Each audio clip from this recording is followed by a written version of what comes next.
If you've been thinking that you want to start your own podcast, consider this your sign and your permission slip. I'm Sarah Heater, your host of Big Brave Business, and I'm also the founder and CEO of Podfox Media. We're a podcast production and strategic consultation company, and we've helped launch almost 100 shows and consulted on hundreds more. In 2024 and beyond, there are so many choices out there for podcast editors or managers or even production teams. But the difference when you work with Podfox Media is that you get access to not just our strategic support, and believe me, we are some of the best in the business, but also our core values. And that's something that I know if you've been listening to Big Brave Business for a while, you are well familiar with. If you know you want to work with a team that has your back and is actively working to change the world through revolutionary podcasting, working with thought leaders in a ton of different industries whose voices might be underrepresented in their communities or their industries or in podcasting, because let's be honest, it's a middle-aged white dude's game. That sounds like the kind of team and the kind of environment you want to be part of and you want to have behind you to get your podcast off the ground. We will help you every step of the way. Schedule your 100% free 90-minute launch strategy session with me or someone from my team at launchmyshow.com. That'll also be linked in the show notes, but it's launchmyshow.com.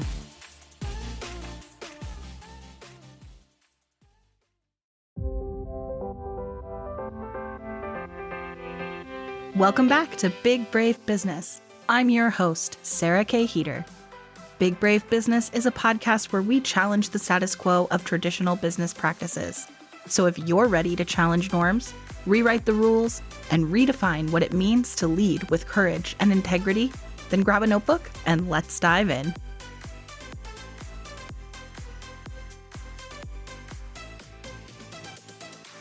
Welcome back to Big Brave Business. I have a guest today who is a longtime internet friend of mine, and eventually one day we'll meet in person. But the thing is, we could have already met in person because you go to events all the time. I just never do. So we could have met several times. And one day I'm going to attend one of the events that you go to, and we will get to finally meet. But my guest today is Anna Xavier. Anna is a multilingual award-winning podcast marketer with 10 plus years of experience producing podcasts in the US, UK, and Portugal. Her weekly show, The Podcast Space, provides strategic yet practical ways for professionals to use their show as an effective tool for online marketing. Welcome to the podcast, Anna.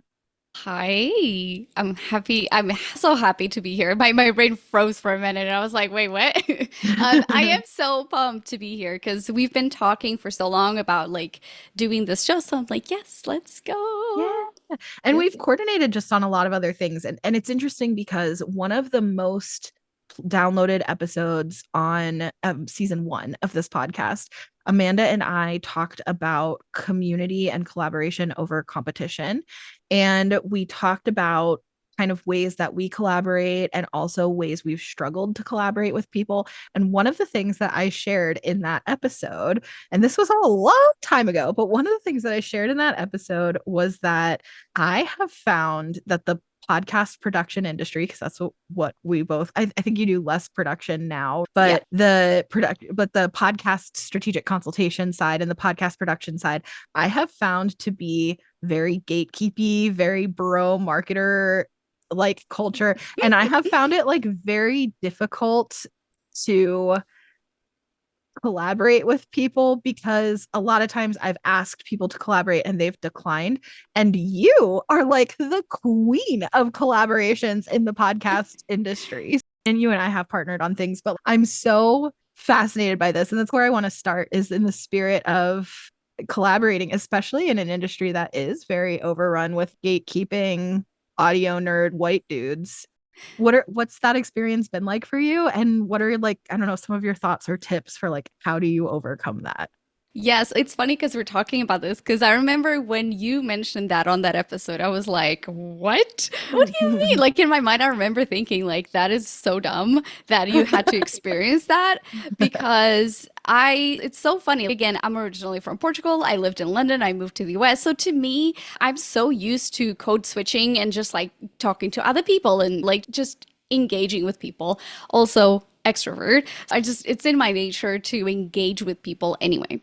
And I totally hear what you're saying. Sometimes depends on the events that you go to. Sometimes even in real like in-person events, you get that vibe of people being really gatekeepy and going, "Oh yeah, like that's I do strategic things with my clients." I'm like, "What do you do?" And they go, "Strategic." And you're like,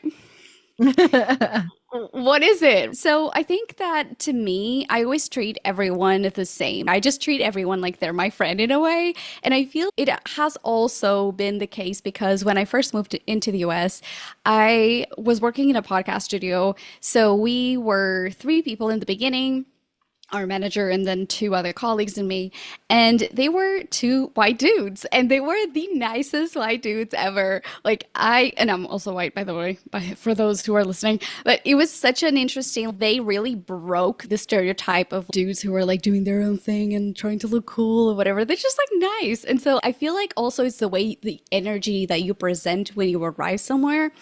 And I feel like I'm a no BS kind of gal. I'm like, I'm honest. I'm not like here to pretend. If I don't know something, I'll tell you. And a lot of people go into spaces thinking that they have to pretend to know more than they do or to put up on an act to be respected. Whereas to me, I go somewhere and I just treat people like they're normal people. They're not peers. I just want to connect with you on a human level. And it's been so funny because I sometimes go to podcast conferences like Podcast Movement, like big and small. And I just treat people like, I'm like, "Oh my God, your dress is so cute." And I start the most random conversation about fashion with someone for 20 minutes. And then I'm like, "Oh, by the way, what do you do?" Yeah. It's so much easier to come with that energy. And then for social media, I feel like people really have to slide in the DMs and treat people like other people do. Don't feel I don't know. I feel like sometimes is like the way you communicate with people lends itself to people gatekeeping even more. So if you just treat them like a regular person, they just go down to the person level and not Mm. professional level. But maybe that's just me. But I am aware that I have that kind of energy that I don't pretend that I'm anything. So you're just more likely to come to me because I'm not. I'm even trying to think about the word because I have a twin sister and she's like taller than me. And then people always say that, "Oh, she always looks like so serious." And for whatever reason, I naturally look like I'm approachable. And my twin sister isn't. She gets so mad. People like don't even talk to me. And I'm like, I don't know. Maybe it's because just the energy you put out, you're in your head or something. But in my mind, people always say that I feel I can talk to you about anything and ask you anything. Yeah. And I think maybe that's something to consider. Like, what kind of vibe are you like sending out to the world unintentionally? That's so interesting because on multiple occasions throughout my life, I have had people tell me that they thought I was really intimidating. And I never understood why. So I could really relate to your sister because, wait, why? I'm not tall, but I just feel like I'm mostly just like nice and empathetic. And I don't know. I don't know what the intimidation factor is.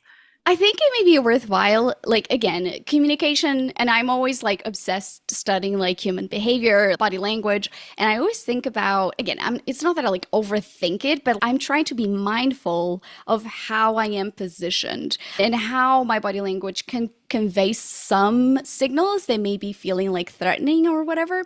And so Mm. that in itself, when you're in person events or trying to like network with people, I think that taking the time to every single time in the beginning when you're going to these events to just pay attention to how your body is presented. Like, do you have crossed arms? Are you in your head so much that your face is like, I don't know, clenched up or something, that you Yeah. look very serious? So Sarah, think about it like when you were like in a meeting, like what was running through your head? And maybe that's like the reason why they were like a little intimidated because you were just like, I don't know, reading the room or something. I don't know. I don't know. Yeah, I'll have to reflect on that. And yeah, that's interesting.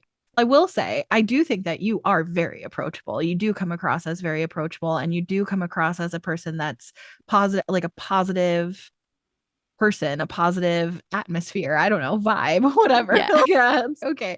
And I think what's funny, because I think people who know me would describe me that way as well, which I think is part of why it always surprises me. The other thing that I am reflecting on and realizing in the idea that you said you treat everybody like a person and they're a friend, and then it just happens naturally. I am reflecting on some of the people that when they put things out there that I disagree with or that I don't align with my kind of core values or ethics, I do like just close them out. It probably is mutual, although I would never have asked any of those kind of people to collaborate in the past. So separate experiences, but especially in like podcasting Facebook groups, I see independent podcasters go into these Facebook groups and they ask questions, and they're beginners, right? They're starting at the beginning, or they have a show and they're just an independent not just, but they're an independent podcaster. Because honestly, indie podcasters, there's a huge industry of indie podcasters. It's not Yes. just like it's world changing stuff, but there are these indie podcasters who do everything themselves, right? Completely DIY the whole thing. And maybe they like learned about podcasting from some kind of pop culture thing on the internet. Admitting that you or posting a selfie with a blue Yeti is enough to like get comments from gatekeeping podcast pros to be like, you can't be taken seriously as a podcaster if you're using this specific type of microphone. Now, if you're listening to this and you're not like a podcaster, or you have a blue Yeti on your desk that you're like, you have that, I want to be very clear that like my perspective has always been, number one, that the microphone you're using does not dictate your success or your impact on your listeners. It does not. The more you podcast, the more you become an audio nerd and you like love cool microphones. That's definitely true. Yes. But also like some of the world's biggest podcasters are using Blue Yeti microphones. It's fine. It's just a microphone. Could you have a higher tech microphone? Yes, you could. Could you have a higher tech microphone that actually cost you less money than a Blue Yeti? Yes, also true. But there's nothing wrong with using a Blue Yeti microphone that would warrant some of the kind of insults or gatekeeping. So that's like an example where as soon as I see somebody in a group just like flexing that they're such a cool podcasting pro because they know that blue microphones suck. Okay. To me, that doesn't prove that you're good at podcasting. And I just get frustrated by that energy. And I immediately am like, we're not the same. So maybe I do alienate people because I'm like, yeah, we're not the same. I think that there's two segments of the population. I will definitely say, as someone who is a former journalist, like there is that snobism of people who come from media as well, that they're like, I know better than all of these media newbie people, right? Like I understand that there's the knowledge and then there's people who are like pretending they know better. So there's even that like segment to talk about, right? Like you have people who are like really knowledgeable and look down on everyone else. And then, or like people like, I will always say, I am so proud of the, especially like there's a category of professionals who are working moms, who are virtual assistants and transitioned to podcast editing and podcast agency management. And they were so successful and learned so much and they're so smart and like props to them. But there's so many people who look them down. They're just like a stay-home mom who's learning how to edit. I'm like, how dare you? We live in a time where we have 1, 2, 3, 4, 5, like we can have even 10 careers. And to me is you maybe be gifted. And again, it's, you don't need to go to school to learn something. But then there's the people who are like, I feel like flex those comments because they're like trying to flex the humor to the peers that are in those groups. And they're not necessarily talking to the podcaster. So there's also that. But yeah, like I sometimes roll my eyes when someone goes, got a microphone. And I'm like, they spend the most amount of money. And I'm like, you bought a microphone that costs $300 and you have an untreated room. You are gonna like not know how to work with it. And so there's also the opposite. So there's so many ways that, yeah, people go, Blue Yeti. Yeah, I feel like Blue Yeti is, there's a reason why they stopped manufacturing it because people used it wrong. Whenever I see product photos drives me insane because I'm like, no wonder podcasters use it wrong because the product photos are like wrong or like the stock photos, actually, not the product, the stock photos. Oh, yeah. Okay. So that is the reason why. And I'm like, oh my God.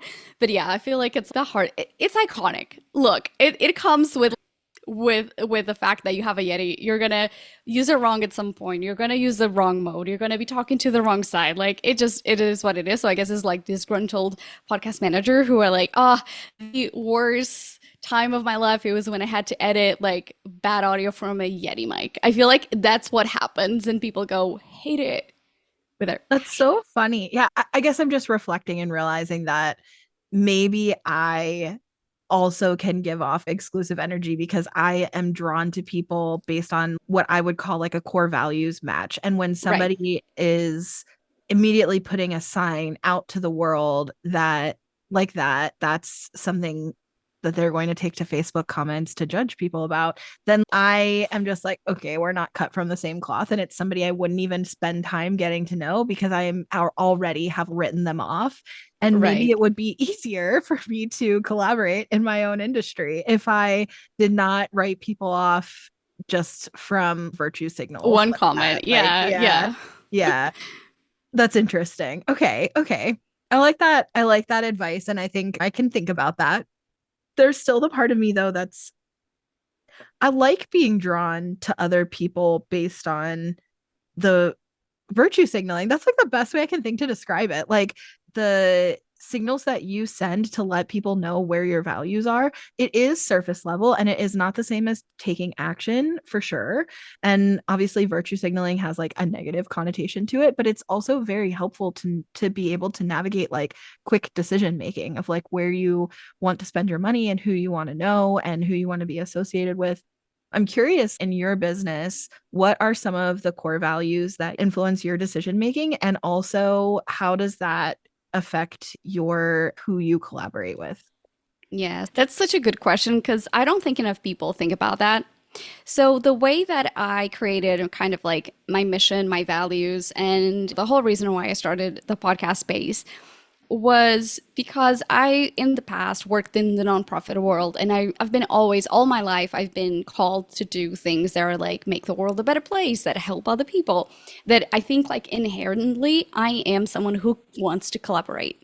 Even if I know the answer to someone, I'll be like, hey, like, I'm thinking about this. What do you think? I'm going to ask for feedback, I'm going to ask for engagement, especially as an entrepreneur or someone who is like working in a space. Sure, I work with clients, but at the same time, like you're by yourself. So I crave that engagement, especially when I was working in studios and stuff. Like we would see people for 30, 40 people a day, every single day. So to me, when I went into entrepreneurship, I wanted to make an effort to stay relevant, but stay connected to peers. And so when I launched the podcast space, it was literally going back to my time in nonprofit, my time in like working in meaningful things, and then working in a space as well. There was a part of my career where I was working for a studio that did not care for marketing, that did not care for creating educational content, that did not care to go beyond and create like value to our clients and support them beyond what just services we offered. So it was almost like a rebel action because I was like, I want to prove that it makes sense to serve clients in a way that goes beyond just the, hey, here's the service, let's move on. Yeah. In the beginning, I wanted to create to support business owners who were impact driven, whether that was like an idea that they had for the podcast or their business was actually making the world a better place. So when I launch, and this is something that I think everyone can think about. Like some people, if you're a marketer, you can go, oh, let me create like all the processes and like the brand and the differentiators. And what I did was I had leadership training at the time, and we did something called the Tilt 360. And it's basically when you send out a form to family, friends, coworkers, managers, and clients.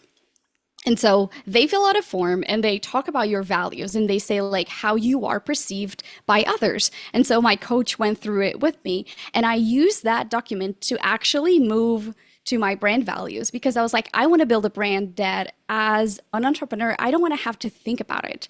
I just want this brand to reflect who I am because that's how you're going to repel the people that don't care about what you do. It's just making it easier. I think I came at it with the I'm going to make this so effortless for me. I don't have to think about anything else. It's just me living the values that I believe are worth it. So I went for the collaboration. So to me, to work with clients means that they're open for feedback and they're also open to give me feedback as well. Looking at that and going beyond and really embodying, like by like empathetic and by embodying the change. So I cannot tell a client, hey, you should try this. I will try first. And by doing that, I'm not only showing the client how to do it, I'm inspiring them.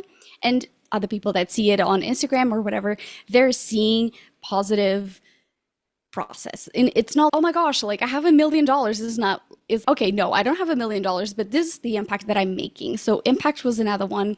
And I show all the time, hey, I did this. This is the result. Hey, this doesn't happen. Authenticity and being truthful was always something that I wanted to be. I don't want to pretend when you go to those like used car salesmen that they go, oh, this is the best vehicle ever. I don't pretend that I know everything because again, it protects you from disappointing clients as well. So those were all the values that I wanted to like really embody. So if I'm running experiments, I talk about them. If I don't, I don't know. I think I don't want to bash anyone because I think that that's not a great marketing strategy because it always bites you in the butt or reminds you that the podcast industry is really small and you don't want to be criticizing people and then they're like, oh, that was me. What the hell?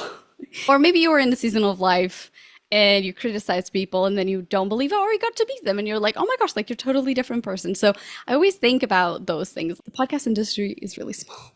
So never bash. I don't think like some people do it. Again, if you go on social media, if you go online, like the hateful comments, the negativity, like that sells and that keeps people on platforms. But I'm like, I'm not gonna do that. Those are the elements that I went through in the beginning. I think so many of the things that you said are why I was drawn to follow you in the first place and why the connection between us was just easy to make. I think really evident in Big Brave Business. I don't necessarily call them core values per se, but like content pillars. And then also, of course, my Podfox core values are really aligned with especially the making an impact and like mission driven, supporting people who are mission driven. There's a big element of Podfox that's elevating, amplifying, uplifting underrepresented voices in their communities or their industries. And I feel like also an element of the rebellion that you mentioned with Yes. Fox, like that was something we really, when I was working with my team and we were talking through the brand, I really wanted that to be really prevalent. And I liked this idea of this fox that like, even if you're not invited to have a seat at the table, that wily fox is going to find a way through the gate Love. to get a seat at the table or build their own table. There's a sense of rebellion that I really wanted to be part of the Podfox branding and mission as well. And I guess there is probably also an element of that does make it more difficult for me to be a go-to collaborator for the old guard because I'm Yeah. sure like the people that you're trying to keep out of the gate, I'm teaching how to wile their way in. And Yes. so I think that there could be like an element of that. If you're a bit of a rebel, then part of what you're doing is like fighting the system. But so if you're part of the system, then you're not going to appreciate those voices. And Yes. I can see how that could be alienating as well. That's interesting. But I love that we have a little bit of that like rebellion, but like in a nice way Yeah, in common. exactly. Rebellion of love.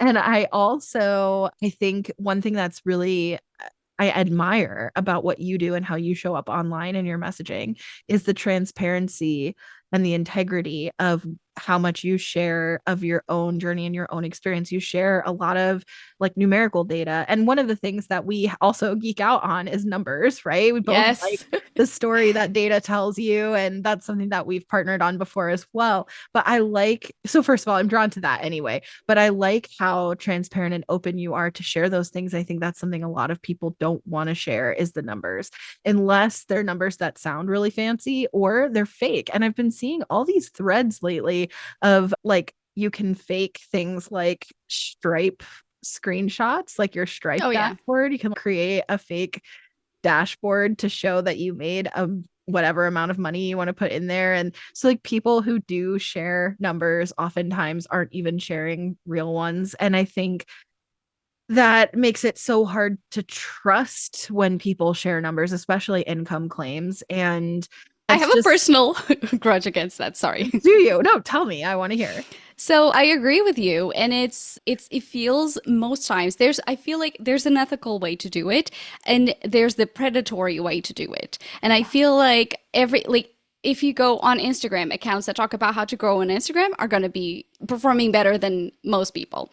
If you're talking about how to make money and your account is about how to make money, you're going to be making more money than regular businesses who are not about making money claims, right? It is what it is. But I feel like, especially in a time, and I remember, and you were so nice as well. I remember talking about, I said, hey, I'm getting to the point where I'm feeling like it's really hard to be an ethical business owner right now because business is slow.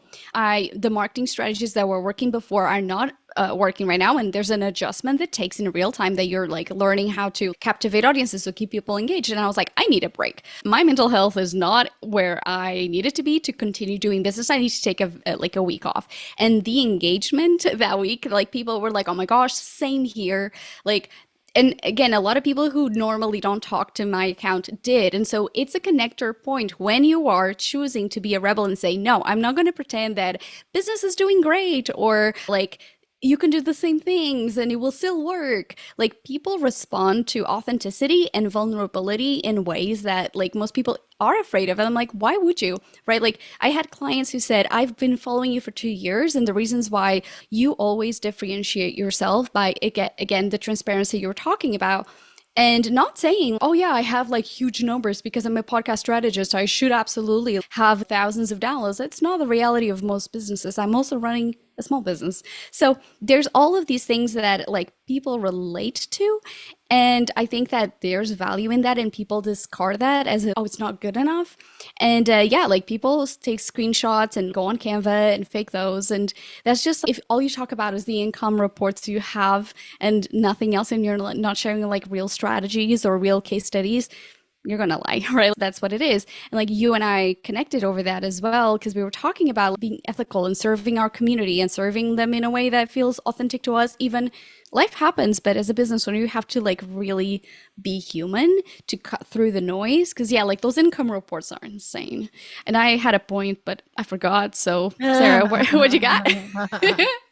Yeah, I am so fascinated because it's not like the fact that you can fake them is surprising to me. Of course, you can Photoshop anything. Right. Like I do understand that. It's funny that there are like people who have created generators to generate a Stripe dashboard or a Stand Store dashboard or whatever. Like that's wild that somebody made that and marketed that to help people Right. lie. It's really wild. That part is crazy to me. I think it's also just really interesting to your point about what marketing strategies do and don't work. When we're inundated with these things that make us feel terribly, Right.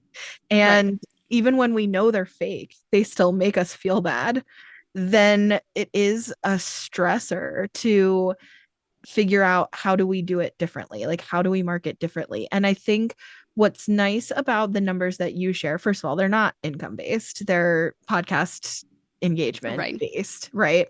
Because what you're talking about is podcasting, but also they're realistic numbers. And I think that's really helpful for a lot of people to see, because I think when a lot of people come to us and they want to start podcasts, or when they started their podcast, they had this vision that they were going to have millions and millions of downloads. And that's just not realistic unless you're a celebrity. Like it's just not. And not to say that you can never build to millions of downloads, because you certainly can. That is possible. There are indie podcasters who are getting millions of downloads, but you're not going to start from zero and go to a million the very first day. That's not going to happen. It's not realistic. I just pulled up earlier today for a training that I was doing inside my own client subscription, which is called the Audio Revolution. We were looking at numbers and talking about numbers. And I had just pulled up Buzzsprout's most recent, like how many Report. downloads does an episode get in 7 days chart. So if you work in podcasting, you've seen this chart. And if you don't work in podcasting, you have no idea what I'm talking about, but it's just a little chart that tells you, like, in comparison to other podcasts, how many downloads is like the average podcast getting, the average episode getting in 7 days, and after the first 7 days after it's released. And this is kind of a vanity metric, but it's also because anything that's like comparison is Right. dangerous, right? That's like a slippery slope. It doesn't actually tell you anything about success because we don't measure success based on how we compare to other people when we're building a business. Like that's not the measure of success. That's the measure of success if you're in a foot race or something or a bicycle race. It's not the measure of success in building a business, is like how you compare to other people. It's going to be based on your goals and your impact and your KPIs and things like that. And comparing yourself to other people is not ever going to answer those questions. So it doesn't really matter. But just to have an idea of what to expect, I think it's helpful. And especially for people when they first start, because they're like, I have no idea if this is good. This is what I hear from every single person who launches a show is like, is this good? I have no idea. You're telling me it's good. You're telling me you're excited, but like, how do I know what's good? And I think that having a number to be able to see, oh, you literally are a podcasting professional, and here's what your numbers looked like when you first started the show. Now you're like a year plus into A this year and a show, half. and it's grown a lot and it's growing more rapidly. That slope has really increased. And I've been so excited watching that with you because, of course, like I'm used to watching podcast data because that's what I do too. But since you share yours, like getting to see that happen for you has been really fun. But when you started at zero because that's where Yes. everybody starts. And I just think that's so helpful to see. Yeah, and it really shows. I think I literally I was just thinking as you were talking about one of my clients. She has 100,000 followers on Instagram. She has a highly engaged community. So it's not just the vanity numbers. She has an email list that is 10,000 people. And she is very much like keeping it real. She's the joke of sharing income reports is the only thing that you market and blah, blah, blah. So she's talking about that. And we have these conversations. And then on this week's newsletter, and I'm talking about the size of her audience for a reason. You create expectations of what a creator of that size should look like. And just on this week's newsletter, she's next week I'm going on vacation with my family, and I'm debating not like creating a newsletter this week in the upcoming week. She's not batch recording content for social media, not doing all of these things. I'm struggling with it, but I was not surprised when she shared on Instagram like a screenshot of people replying. And I also replied to her and I was like, I love that you're doing this. Also, just by talking about the fact that you're considering doing this at the scale that you are, it enables me, it influences me as a person to think, you know what? Fuck it. I am not going to share like a newsletter next week as well. Like, why am I having the additional work if people are going to be out and about? If I miss it one week, as long as you set expectations with your audience, that's what I always talk about. You Yeah. can be a really big creator, you can have a small audience, but as long as you keep that like conversation like authentic, Yeah. people are going to be like, you're like a person. And yeah, you're allowed to take a week off. So Yeah. both big and small. I was just like, just by you saying this, you're influencing me to not send a newsletter and just, yes, like you don't even need to actually take the week off, but just talking about the possibility, I'm like, Yes. That hell you're yes. thinking about. Yes. Yeah. I And love it's that. and to me, sometimes I think about we think that we have to go through with stuff to inspire, to be the change, to make it happen, where sometimes it's just about opening the door of a thought to someone Yeah. else. Yeah. And I recorded a podcast episode with my friend Yesenia, and I'll send you the link if you want to include that in the show notes about like podcast hosts being the agents for change. And just sometimes you think that you need to like, if you are a podcast coach, if you are a podcast strategist, you need to have huge numbers, or you need to have, if you're a business leader, you need to have all these accolades, when in fact you can be the person that actually through your expertise you guide your community to do those changes. To you may yourself not accumulate all the titles in the world and be the richest person ever, but your effect on people can actually be the reason why you were called upon doing something meaningful, right? Like your Yeah. values live through your work. Yeah. It's a couple of things. One, I want to touch on the email thing because, and like skipping a week. Um, First, yes, I agree with you that just having that conversation is really helpful and influential for other people. And if we talk more about that and less about the hustle grind, Oh my then gosh, yes. that is really helpful. I wanted to say about skipping an email, literally about skipping emails, that my welcome email, when people sign up for my email list, literally says, we send an email about once a week. And then it's like something in parentheses that's, we're not perfect. We don't pretend to be. Like, we're going to miss Yay. weeks. It's fine. So if you don't hear from me for a week, it's not abnormal. Like, you know what? It's just going to happen sometimes. But it's like approximately once a week is what you can expect. And Love. I feel like, yeah, I feel like it's all in the same spirit. And then the other thing that I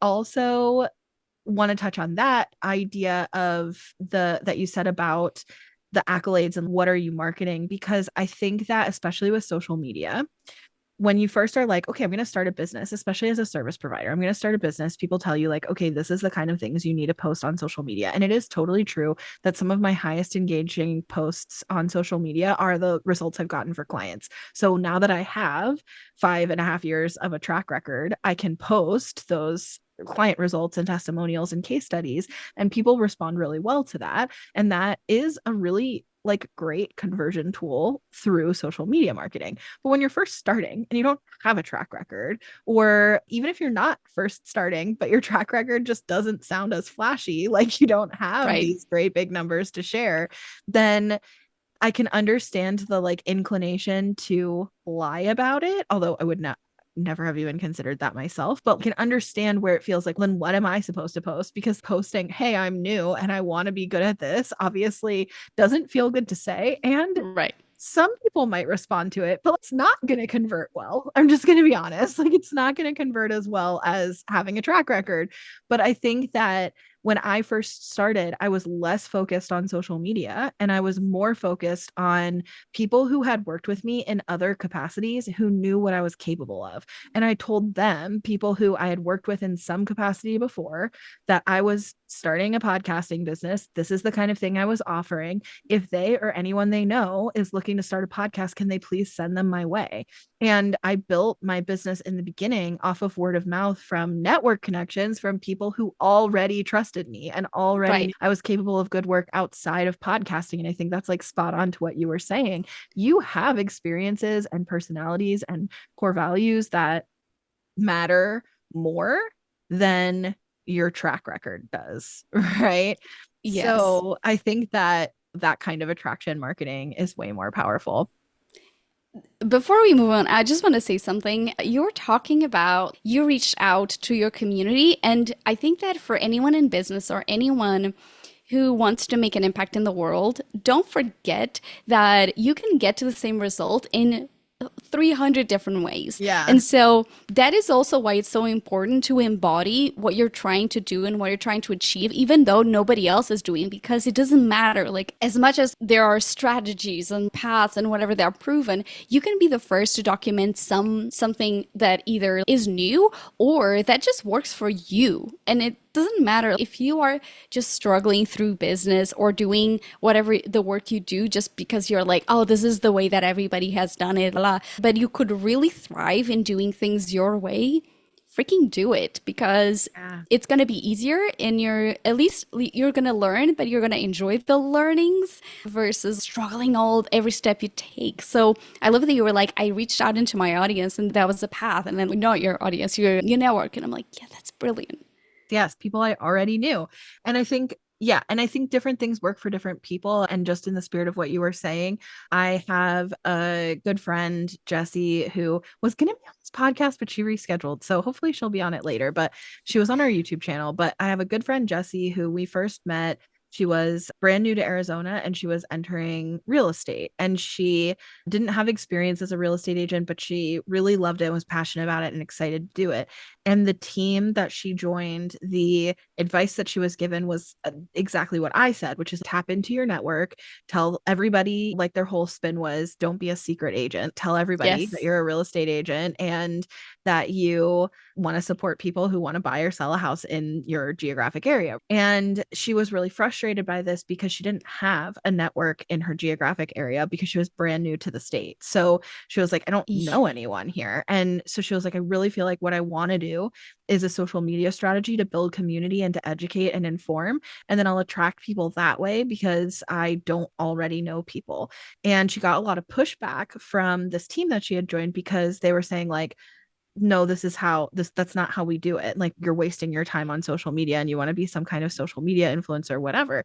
But different strategies work for different people. She did not have a network to tap into. So creating a network through social networking made sense for her. And I think that is something I want to just call out because I said, oh, in the beginning, I didn't focus on social. I'm not telling you not to focus on social. You should do, to your point, and you should do what works for you and what fits into your, like, your core values, your way of work, what scratches the itch in your brain. Like, we all do have our own unique quirks and ways of working, and our brains function differently and they process information differently. And so whatever works best for you, and there's just so many ways to do it. And that is, I think, coming back to collaboration, I think that's one of the beautiful things about collaborating and about networking is that you can learn all these other ways people do things. And the 300 ways you said you could arrive to the same destination, the best way to learn what those 300 ways are is to meet 300 people. Like,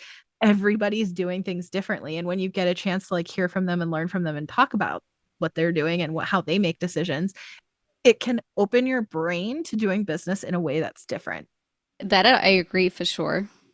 I always like to end all of these conversations with my favorite question. It could be work related, but it does not have to be. And that is, what is something that's making you happy right now? Oh gosh, I heard this in a previous episode and I was like, I have to think about the question and then I forgot. I think what is making me really happy right now is actually going to more events and more conferences and being with more people. And I'll explain why. In the beginning of the year, and this is for the listener as well, in the beginning of the year, I was feeling really frustrated with the fact that business wasn't doing the way it was going. Like, I had the slowest end of the year ever. So I started freaking out a little and I was like, you know what? I'm doing a lot of things that require me staying at home a lot.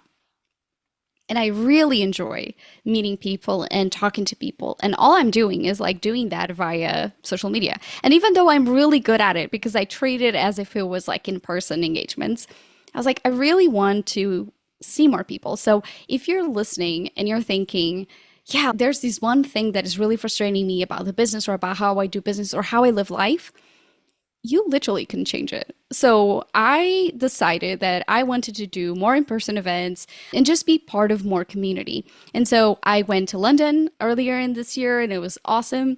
Yeah. I'm going to a few more podcast conferences before the end of the year. And I'm just trying to be more engaged with in-person podcasters, in-person entrepreneurs, and seeing people who are like, we live in the same city. Why are we talking on Instagram? Let's meet. Like, that is what is lighting me up lately. That is so fun. I have also had a goal to do more in-person stuff this year, and I'm intrigued to talk with you in a separate conversation about focusing specifically on podcasting conferences because most of the stuff that I've been focused on this year has been like tangential. So like I joined NABO, National Association of Women Business Owners, which I've talked about on here a little bit before, and getting to know people in that community and going to some in-person stuff there. I'm going to a retreat with NABO in the fall in California. So that is really exciting. And I'm so looking forward to that too, because it's not like a conference, it's a retreat, right? So it's a smaller Right. group it's still a pretty large group, but I think it's pretty large for a or for a retreat. How many people are? 50 people. Whew. Yeah. So like a medium size, like it's not as big as a conference, but it's, I feel like, Right. big for a retreat. But the opportunity to be part of a more intimate group and a more intimate experience with other women business owners is so thrilling to me. And then I'm going to like an industry conference for the pet industry in August, which by the time this airs, I will have gone, which is really exciting. And actually, I'm going to make that my happy thing is that I'm going to this conference because I have a couple of shows that I produce that are in the pet industry. And I've been wanting to attend this conference because I think it would be really fun to work with more people in the pet industry on podcasts. and to hear more about what is impacting pet industry business owners, and also so that I can best support them, but also to meet more of them so that I can help them get shows off the ground or help them grow their existing show if they tried to DIY it. And this is going to be really fun and exciting. And my stepdaughter is in the pet industry, so she's actually going with me, and I'm very thrilled for us to be able to attend together. So we're going to that this summer as well. But I'm definitely also trying to do more in-person stuff, and it has been an interesting kind of, I guess, internal debate of, especially for things you have to travel to. Right. London is far.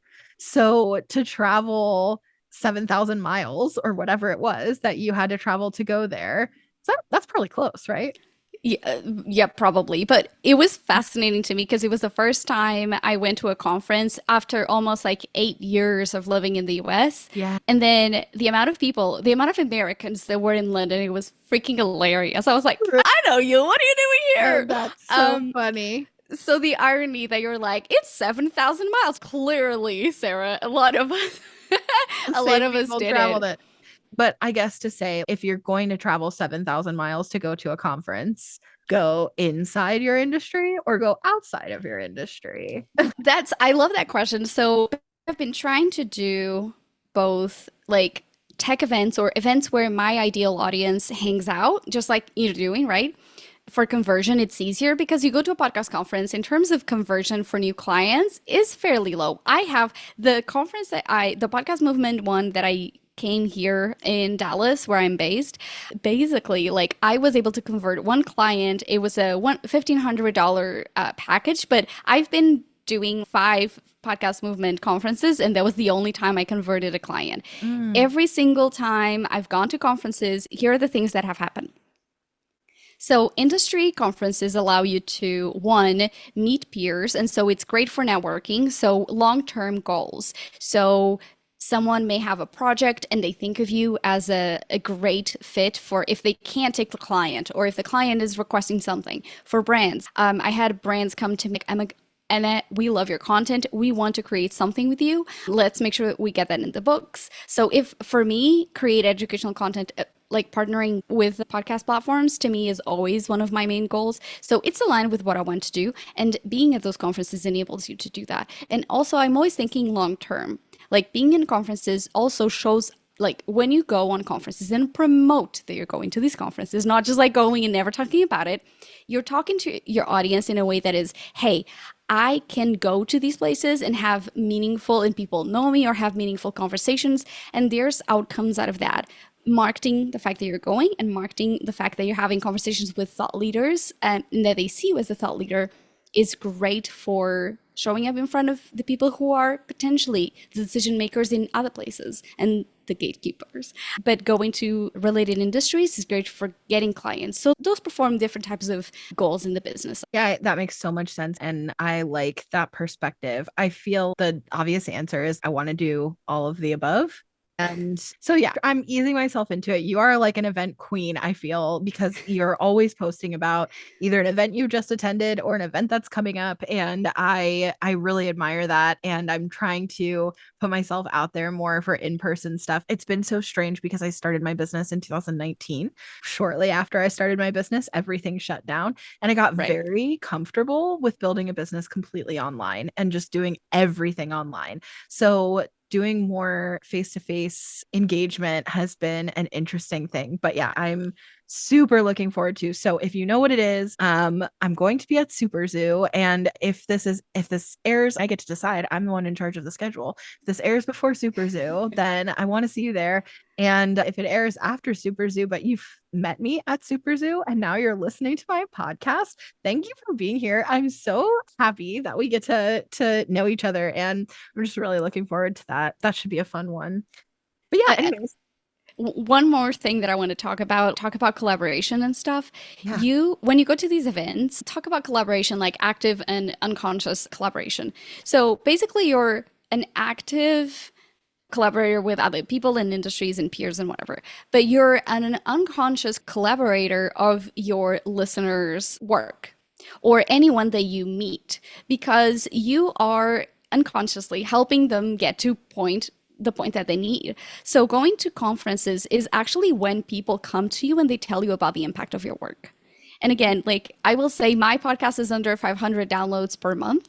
Just talk about metrics. People are like, what? And every single time I go to a conference, there's one person who's a podcaster comes to me and I'm like, hey, Anna, I listen to your podcast. I'm like, what are the odds? Right? Like, not a lot.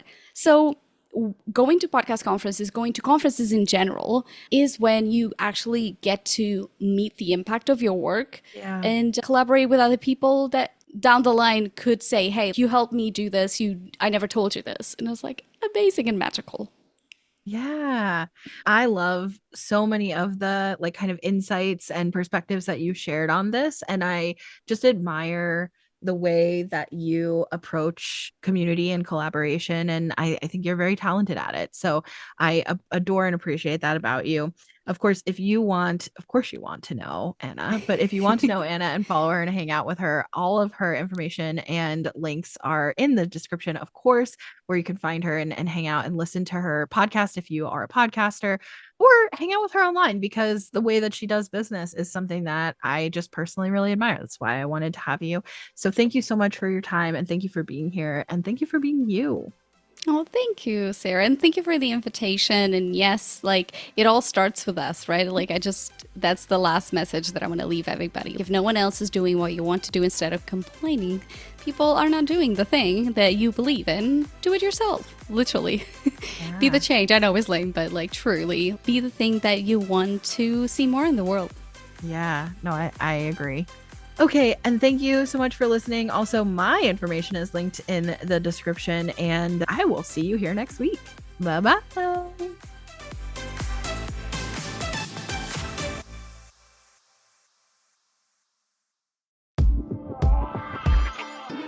If you already have a podcast, but you're feeling stuck or frustrated because nobody's really listening, or you just wish more people were listening, or you want to figure out how to start making some money from your podcast, whether that's through sponsored ads or any other form of monetization. By the way, did you know there's other forms of monetization?